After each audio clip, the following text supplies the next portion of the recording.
Mungkin bagi sebagian orang, menginap di rumah nenek adalah kegiatan yang menyenangkan sepanjang liburan. Namun ini sangat berbeda denganku meskipun nenek kala itu sangat memanjakanku. Aku sangat tidak betah bila harus berlama-lama tinggal di sana. Cerita ini berawal sejak aku SD dan baru saja mempunyai adik perempuan.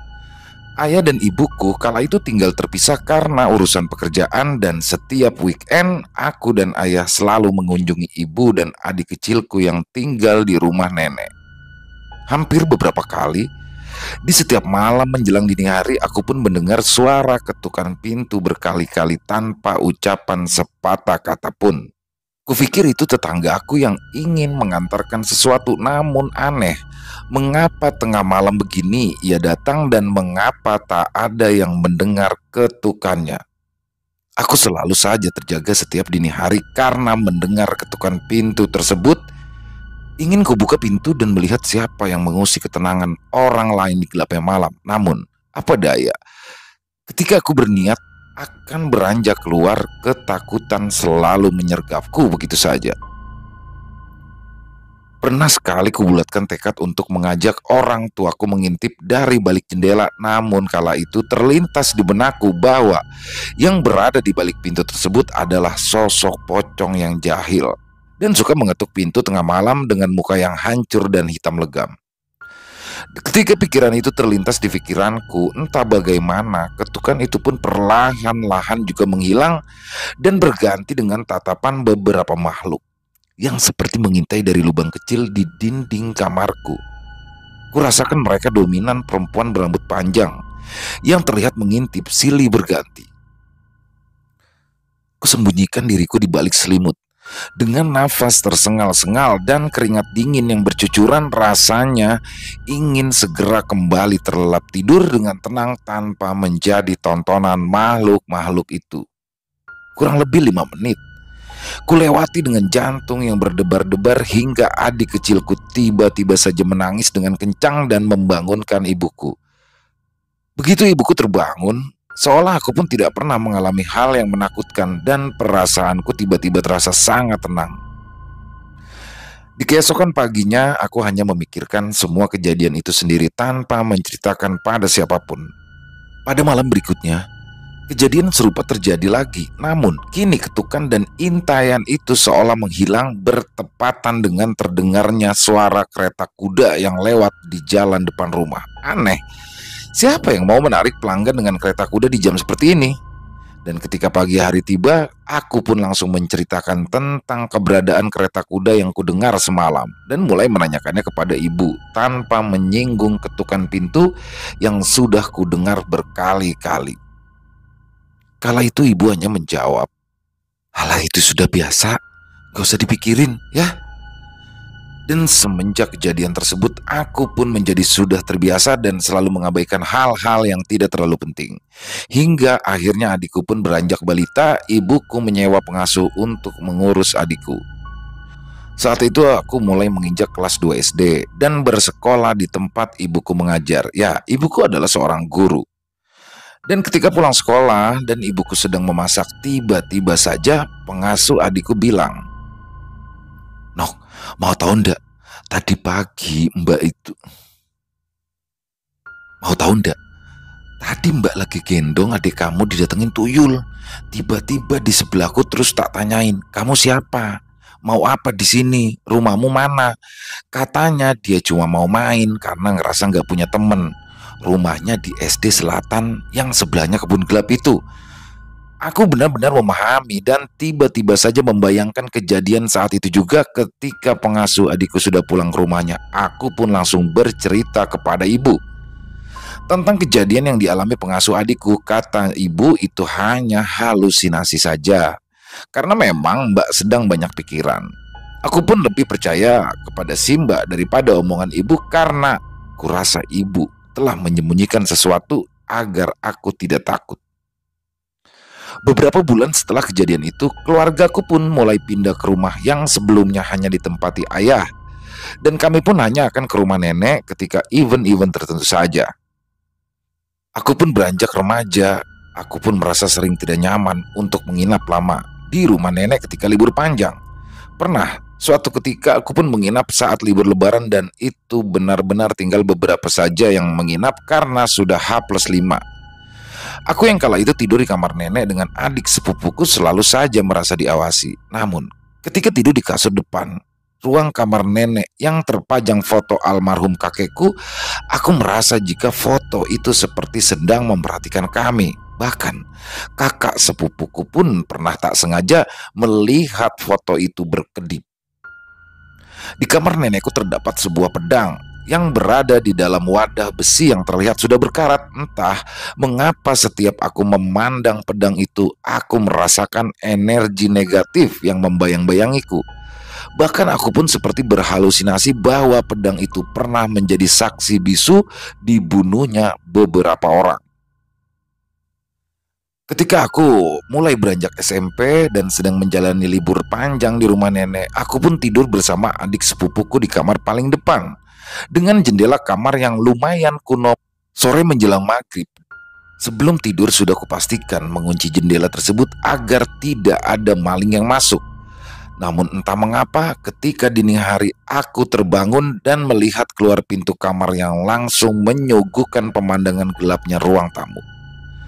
Kulihat jam dinding kala itu sudah menunjukkan pukul 2 dini hari dan angin berhembus sangat dingin.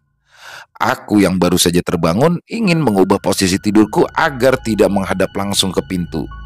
Akan tetapi tepat ketika aku membalikkan badan, aku melihat sosok perempuan berambut panjang dengan mata merah menyala yang sedang memandangiku. Ya, dia berdiri tepat di depan jendela yang terbuka dan anehnya, aku tidak takut sama sekali dengannya. Aku melihat sekilas dirinya dan meneruskan kembali tidurku. Aku berpikir jika itu hanyalah mimpi atau halusinasi belaka karena memang kondisiku baru saja bangun tidur dan belum tersadar sepenuhnya. Ketika keesokan pagi saat subuh tiba, nenekku membangunkan aku dan adik sepupuku lalu memarahi kami berdua. Kata nenek kala itu kami teledor, tidak mengunci jendela terlebih dahulu. Untunglah tidak sakit karena angin dari luar.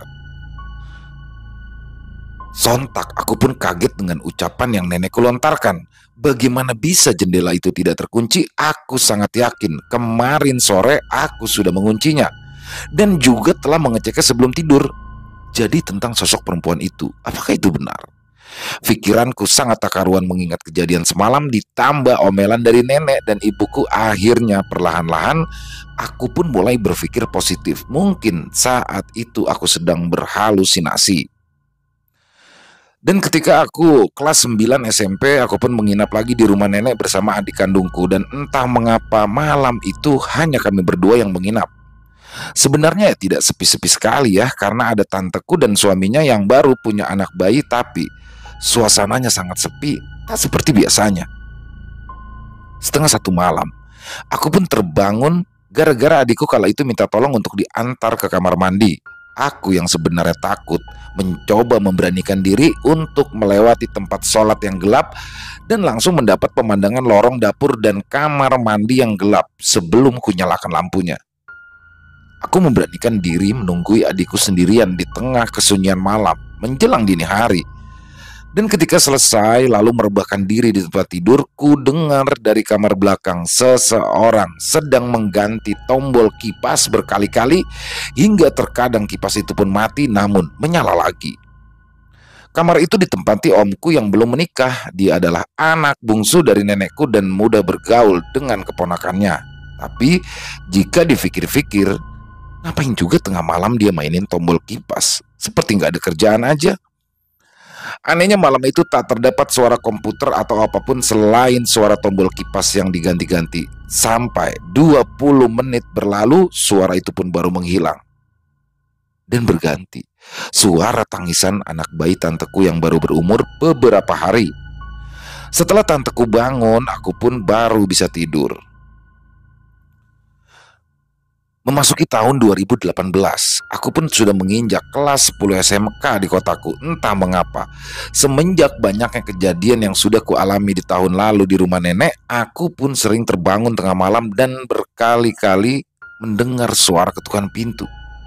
Selain ketukan pintu tersebut, aku pun juga sering merasakan ada beberapa orang yang sepertinya sedang berdiskusi di ruang tamu dengan bahasa yang tidak aku mengerti. Bahkan, aku pun pernah terbangun karena mendengar salah seorang dari mereka menggebrak meja di ruang tamu ketika saling berdebat. Aku pun juga sering mendengar seseorang yang berjalan mondar-mandir di atas atap kamar yang kugunakan untuk beristirahat. Terkadang hanya terdengar deritan barang dari papan kayu yang digeser dengan cara diseret sehingga menimbulkan bunyi yang tidak enak didengar. Namun, semua itu pun dapat kuatasi dengan caraku sendiri. Dan saat libur lebaran di tahun 2018, aku pun tidur di kamar paling depan dengan adik dan ibuku. Tiba-tiba saja, tengah malam aku pun terbangun dan mendengar barang dari papan yang berat sedang diseret. Entah mereka saling bekerja sama atau apa. Sebelumnya aku sedang bermimpi bahwa hanya ada keluargaku di rumah nenekku ini dan perabotan yang kami gunakan ini seperti perabotan kuno. Rumah nenek pun juga masih sangat kuno dengan berdinding papan di bagian belakang. Tiba-tiba pintu depan diketuk beberapa kali dan aku mengintip melalui jendela. Kulihat sosok lelaki tua yang kurus dan sering mengetuk pintu rumah nenekku berkali-kali, dan tanpa kusadari tiba-tiba ibu bangun dan berkata kalau itu adalah almarhum tetanggaku yang sudah meninggal. Anehnya di sini, ibuku terlihat sangat tua dan sangat mirip dengan nenekku. Dan adikku yang sedang ditidurkan ibu tidak mirip sama sekali dengan adik kandungku. Dalam mimpiku, adikku sedang sakit-sakitan dan ibuku menggendong adik begitu saja keluar rumah untuk menghampiri almarhum tetanggaku. Namun, ketika dihampiri, almarhum tetanggaku pun sudah sembunyi di balik pohon mangga. Di gelapnya malam kulihat ibu memarahi dan mencaci maki ia, namun yang kuperhatikan sosok itu berubah menjadi seperti kera hitam dengan mata merah menyala dan menantang ibuku. Dan tepat ketika aku terbangun dari mimpi, terdengar suara seseorang yang menyeret papan dari luar rumah, namun sangat jelas terdengar di telingaku. Terlintas di benakku jika itu adalah sosok makhluk hitam besar bermata merah menyala sedang menyeret sebuah lemari kayu besar. Kupandangi dinding kamar dan kudapati banyak cicak di sudut kamar. Kuingat perkataan guruku bahwa di mana cicak atau tokek berada biasanya terdapat makhluk halus di sana. Dan tak lama kemudian, kurasakan sosok yang tadi berada di mimpiku pun sedang mengawasiku di tempat kerumunan cicak tadi. Cicak tersebut berbunyi bersama bersaut-sautan. Aku yang ketakutan pun mencoba memejamkan mata dan berdoa dalam hati agar ibuku segera terbangun, namun nihil. 15 menit berlalu begitu saja tanpa hilang rasa takutku. Keringat dingin bercucuran deras dari dahiku ketika kupaksa mataku terpejam. Kurasakan sosok itu mendekatiku dengan menyeringai. Aku pun semakin takut dan semuanya menjadi kacau. Ku dengar orang berdiskusi di ruang tamu, orang berjalan di atap kamar, lemari kayu yang diseret, dan tentu saja tatapan itu yang selalu menunggu aku lengah untuk mendekat. Kunyalakan handphone dan kusetel murotal di handphone, namun semuanya itu sepertinya tak berpengaruh. Bahkan makhluk itu pun hanya terlihat tersenyum mengejek melihat semua perlakuanku. Aku pun memejamkan mata dan berdoa untuk mengusir jin dan setan. Namun semuanya seperti sia-sia karena semakin aku ketakutan dan melafalkan doa, mereka hanya memandang rendah diriku dan menertawakanku. Hampir 45 menit berlalu dan aku pun tetap saja tidak dapat terlelap. Hampir 1 jam aku terjaga dengan kondisi was-was dan rasa takut yang berlebih. Aku menyerah dan mencoba membangunkan ibuku dengan berlaga seperti bangun tidur dan melontarkan pertanyaan, "Suara apa itu, Bu?" Dan tentu saja suara itu pun menghilang tepat ketika ibuku terbangun. Juga perihal semua cicak di sudut kamar, mereka pun sudah hilang. Namun kurasa ibuku sempat mendengar semua kegaduhan sebelumnya yang membuatku tak dapat terlelap. Kala itu ibuku hanya menjawab, "Paling juga Omo lagi benerin kipas sama bersih-bersih. Anak itu emang kalau lagi rajin ya gitu, rajin banget gak kenal waktu." Hari pun silih berganti menjadi bulan. Kuingat kala itu aku menginap di rumah nenek tanpa saudara setingkat yang menemani. Ketika azan maghrib tiba, aku dan nenek segera menunaikan ibadah sholat maghrib. di ruangan paling belakang kala itu. Baru saja aku selesai menunaikan sholat, tanteku tiba-tiba berteriak memanggil-manggilku sembari berlarian kecil karena sedang menggendong anaknya yang masih bayi. Nenek pun langsung menghampiri bersama aku dan tanteku menceritakan bahwa ia melihat seorang lelaki yang katanya agak pendek, cebol. Lelaki cebol itu berjalan mondar-mandir dari keran air di depan warung nenekku menuju jembatan.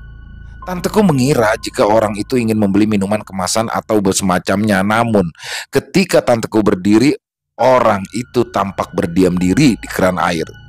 Tanteku mencoba melihat keluar jendela. Apakah yang ia lihat benar-benar orang ataupun bukan? Karena ini tanteku orangnya minus matanya ya. Tante pun sudah membaca Taus berkali-kali, namun makhluk itu tak kunjung hilang. Tanteku pun berteriak sambil sedikit berlari. Aku yang mendengarkan ceritanya lantas langsung pergi ke arah ruang tamu dan menatap ke arah luar jendela kosong. Tidak terlihat siapapun di sana. Bahkan tetangga nenek yang menjual bakso saja berkata jika dia tidak melihat apa-apa. Dan saat nenekku bercerita dengan tetangga penjual bakso itu, aku pun dapat melihat sekeliling, termasuk lorong yang terdapat antara rumah nenekku dengan rumah tetangga ini. Tepat di ujung lorong, kulihat sosok perempuan menatapku dengan tajam. Kualihkan segera pandanganku, ku telusuri setiap sudut dari rumah nenekku dan kurasakan ada sosok yang sempat dilihat oleh tanteku ketika maghrib. Ya, benar. Sosok itu hanya memakai celana pendek dan bertelanjang dada, sedang duduk di ujung selatan rumah dekat dengan jemuran nenek.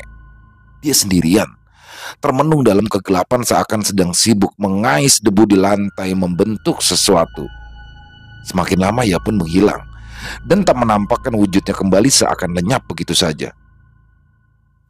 Tentu saja di sini aku pun hanya bungkam dan menyimpan semuanya sendirian karena nenek dan tetanggaku tak dapat melihatnya. Bahkan tetanggaku sedang melayani pelanggan yang membeli bakso ketika tanteku melihat sosok tersebut.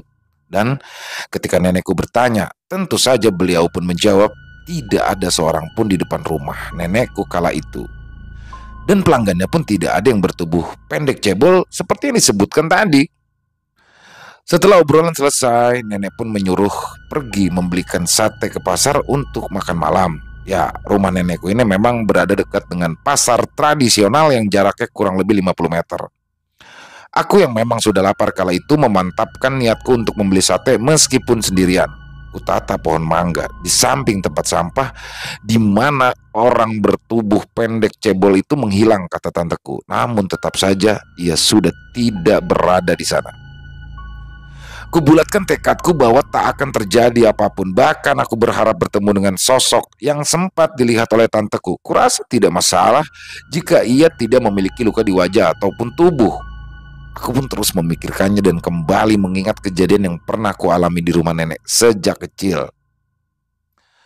Sepulang aku membeli sate, sejak dari jauh kutatap tajam rumah nenek dan sekitarnya. Tempat-tempat gelap yang memungkinkan sosok tadi untuk bersembunyi di sana. Sayangnya aku pun tak menemukan juga keberadaannya. Namun kini aku tengah melihat sebuah wajah hitam legam berada di sela-sela jemuran nenekku di sana. Tempat itu gelap dan terdapat banyak baju sehingga aku pun tidak dapat memastikan apa yang berada di sana. Kutatap tajam sosok itu dari kejauhan dan mulai kudekati, namun nihil. Tak terdapat apapun di sana. Kupikir dia hanyalah sosok hantu yang sedang bersembunyi di balik baju. Dan ternyata ada sesuatu yang tidak ku ketahui tentang rumah ini. Sudah hampir 1 tahun belakangan, nenekku hanya tinggal di rumah bersama omku yang belum menikah. Namun namanya anak muda, ia pun terkadang tidur larut malam karena menonton acara ataupun film horor sendirian di kamarnya. Kala itu aku pun sedang membaca novel sambil sembari sesekali bercerita tentang pengalaman pribadi yang kualami dimanapun termasuk di rumah nenek yang kami gunakan sharing. Ia menimpali bahwa ia pernah bermimpi terbangun tengah malam karena haus dan pergi mengambil minum di ruang makan. Kebetulan ruang makan ini berbatasan langsung dengan ruang kosong yang digunakan untuk parkir motor dan rak sepatu. Ruangan parkir ini terletak di bagian rumah selatan yang sebelumnya aku pergoki sosok bertubuh pendek cebol duduk di teras dan sosok wajah hitam legam itu di balik pakaian. Karena memang biasanya nenekku suka meletakkan jemuran di depan ruangan ini begitu saja meskipun sudah malam. Nah, ketika omku sedang meminum air dengan posisi jongkok, tiba-tiba ia melihat puluhan pocong yang menatapnya di dalam kegelapan tepat di mana rak sepatu itu berada. Kala itu ia ingin berlari dan berteriak, namun seakan semuanya tak bisa dilakukannya. Tubuhnya kaku dan keringat dingin mengucur deras. Seketika ia pun terbangun dari tidurnya di tengah malam dengan keringat bercucuran dan nafas yang tak beraturan. Ia pun segera menjalankan sholat malam, kemudian berdoa agar dijauhkan dari gangguan jin dan setan, juga berharap diberikan mimpi yang baik.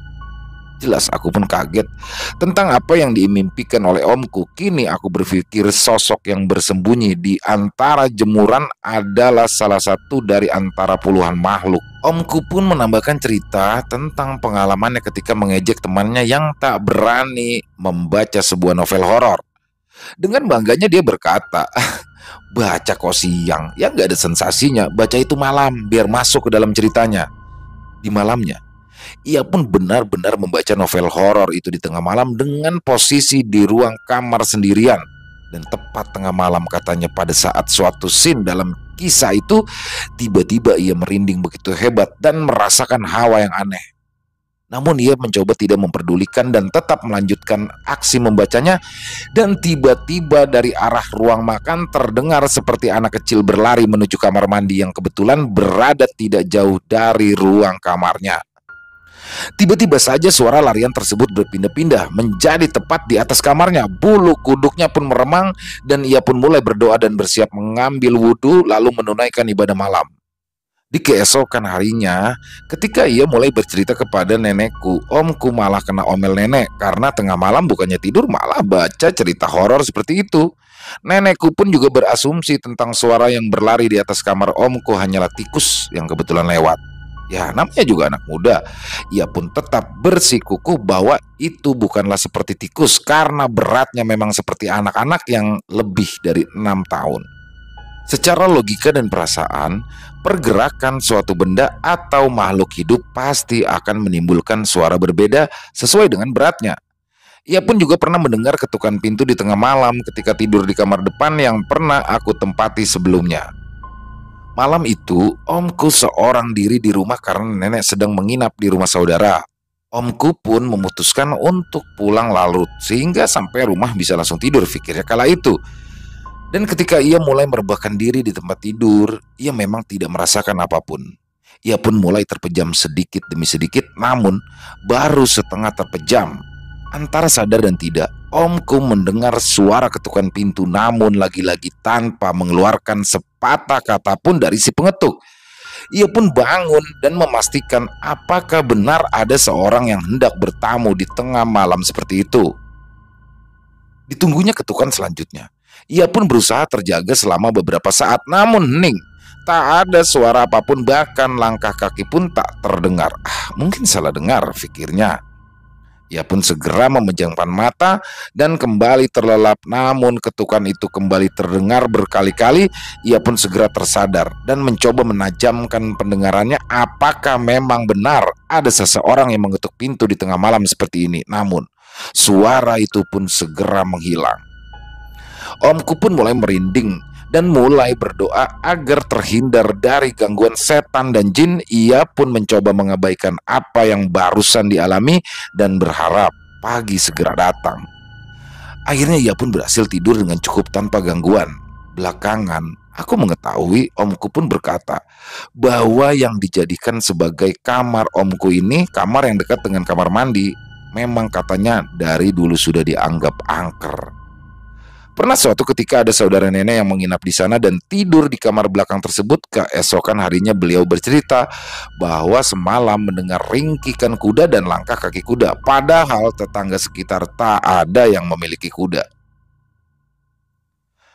Kami pun tidak pernah lagi membahas atau menggali informasi lebih lanjut. Pernah dikatakan oleh nenek bahwa almarhum tetanggaku yang pernah kumimpikan sedang mencangkul di lahan yang tidak jauh dari rumah nenekku. Mungkin sekitar kurang lebih 10 meter ke selatan dari rumah nenek. Katanya beliau kala itu menemukan sebuah tengkorak yang terlihat sudah lumayan lama. Tapi untuk benar atau tidaknya rumor ini, Kami pun tidak bisa membuktikan dan memberikan penjelasan karena di lahan tersebut telah dibangun rumah. Namun, jika dilihat sekilas memang terasa aneh di rumah ini. Tetapi karena kami semua juga tidak mempunyai bukti lebih nyata, ya, kami tidak bisa memutuskan begitu saja. Dan tentang sosok yang bertubuh pendek sebelumnya, ayahku pun sempat memberikan keterangan bahwa biasanya perawakan seperti itu digunakan sebagai penglaris, namun benar tidaknya kita tidak boleh menuduh. Intinya, dimanapun kita hidup, pastinya akan berdampingan dengan jin maupun setan karena memang Tuhan menciptakan kita untuk hanya beribadah menyembahnya. Jangan sampai mudah terpengaruh bujuk rayu setan dengan menggunakan klinik di kehidupan kita. Mungkin di dunia kita dapat memanfaatkannya dan meminta pertolongannya, namun ketika telah tiada, orang tersebut akan dijadikan budak dan dipaksa bekerja keras di dunia mereka. Menurut beberapa kejadian, orang yang ditumbalkan juga akan dijadikan budak oleh jin tersebut. Perjanjian bisa diubah kapan saja agar orang tidak curiga tentang perjanjian yang dijalinnya dengan cara yang tak baik. Tapi ketika si tuan atau pemilik jin tersebut telah menjadi tumbal selanjutnya, biasanya akan berakhir. Namun beda kisah jika ada generasi yang meneruskan. Sebagai penutup di sini, saya ingatkan, si tuan biasanya akan mati dengan cara yang sangat perlahan dan menyakitkan karena dia adalah tumbal terakhir dari pesugihan yang diterimanya. Sekian dari saya, selalu berdoa dan berserah diri kepada Tuhan, jangan pernah mengambil jalan yang buruk. Selesai. Ya, itu dia tadi kisahnya teman-teman ya. Ini hanya seperti kumpulan kisah tentang rumah nenek dan diakhiri dengan nasihat ya, nasihat yang cukup bagus menurut saya, dan semoga semua teman-teman bisa mengambil hikmah dari kisah yang barusan saya bacakan dan kita buang yang buruk-buruknya saja. Semoga teman-teman selalu terhibur. Dan buat yang suka silakan diklik tombol like-nya. Buat yang belum subscribe, yuk diklik tombol merah subscribe. Jangan lupa dinyalakan lonceng notifikasinya agar teman-teman selalu mendapatkan notifikasi dari konten-konten yang akan kami upload selanjutnya. Oh ya, buat teman-teman yang sudah merapat ke sini, yang sudah ada di sini, diucapin terima kasih ya. Jadi di channel Ilo Bercerita ini saya akan mencoba lebih kalau di ekstrim itu kan memang luar biasa ya. Itu channel utama, tetap channel utama, dan di situ selalu based on true story. Tapi di channel Ilo Bercerita ini kami akan mencoba untuk lebih bervariasi ya. Jadi ada kisah nyata, ada fiksi, ada urban legend dan lain-lain. Jadi intinya kami ingin lebih mencoba bervariasi, dan semoga teman-teman selalu menikmatinya ya. Sekali lagi ucapan terima kasih dari kami untuk teman-teman yang sudah bergabung di sini dan terus mengikutinya. Terima kasih yang sebesar-besarnya ya. Seperti biasa nanti mungkin ya, karena ini kami akan sebutin nih satu-satu, tapi di next konten ya. Jadi semoga terhibur. Sekali lagi mohon maaf apabila ada kata-kata yang salah dari kami dalam penyampaian kisahnya, dan sampai berjumpa lagi di konten-konten kami selanjutnya yang pasti tidak kalah horornya, masih bersama Ilo Bercerita. Salam sehat, sukses selalu untuk kita semua. Amin amin ya robbal alamin.